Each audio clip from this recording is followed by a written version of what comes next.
ஆன்மீக நண்பர்கள் அனைவருக்கும் அன்பு கலந்த வணக்கங்கள். இன்றைக்கு நாங்கள் ஆன்மீகம் சம்பந்தமான பதிவில் சரணாகதி தத்துவத்தின் உட்பொருள் என்னன்னு சொல்லி பார்க்கலாமா வாங்க.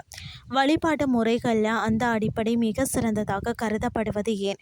அதாவது பார்த்திங்கன்னா, சம்சார பந்தத்தில் அகப்பட்டு வேதனைப்படும் நமக்கு இதன் சிக்கலில் இருந்து விடுபட்டு, அதாவது நித்தியர்களை போலவும் முக்தர்களை போலவும் நலம் பெருகி வாழ்வு பெற 2 வழிகள் தான் இருக்கிறது.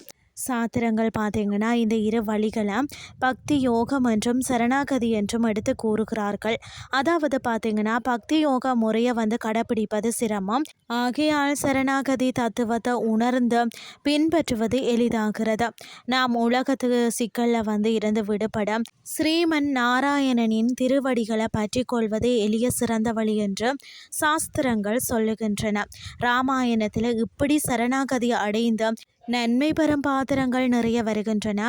ராவணனால் துன்புறுத்தப்பட்ட தேவர்களும் முனிவர்களும் பார்க்கடல்ல பள்ளி கொண்டுள்ள பகவான நாடி சரணாகதி அடைகிறார்கள். பரதன் தனது தமையனான ஸ்ரீராமனின் பாதுகைகளை பற்றி பணிந்து உய்யும் வழிய நாடுகின்றான்.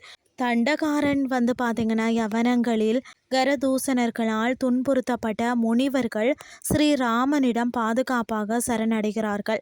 தனது அண்ணன் வாலியினால் துன்புறுத்தப்பட்ட சுக்ரீவன் தன்னை காப்பாற்றிக் கொள்ள ராமபிரான சரணடைகின்றான். எல்லாவற்றுக்கும் சிகரம் வைத்தது போல தனது அண்ணனின் தீய செயலுக்கு உடந்தையாக இருக்க விரும்பாமல் விபீஷணன் ராமபிரானிடம் அடிபணிந்து சரணடைகிறான். அன்னை ஜானகியை துன்புறுத்தியதாக சுரனும் அண்ணனின் பாதங்களில் பணிந்து சரணாகதி அடைகிறான். இவர்கள் அனைவரும் மன அமைதியை பெற்று மேன்மை அடைய சரணாகதி உதவி இருக்கிறது.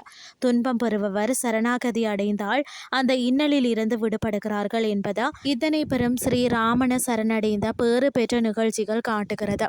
எந்த வேளையிலும் எந்த நிலையிலும் என்னாலாவது ஒன்றுமில்லை, எல்லாம் உன் செயலிலேயே, நீ அருள் புரிந்து காப்பாற்ற வேண்டும் என்று சொல்லி முழு நம்பிக்கை வைத்து தன்னை இழந்து நாராயணனின் பாதங்களில் விழுந்து கேட்டுக்கொண்டாலே நிச்சயமாக பலன் கிடைக்கும். அதுவே மிக எளிய வழிபாடு முறையாகும். இன்றைய ஆன்மீகம் சார்ந்த பதிவு உங்களுக்கும் பிரயோசனமாக அமைஞ்சிருக்கும்னு சொல்லி நானும் நம்புகிறேன். இதே மாதிரி மற்றும் ஒரு ஆன்மீகம் சார்ந்த பதிவோடு உங்களை சந்திக்கிறேன். நன்றி.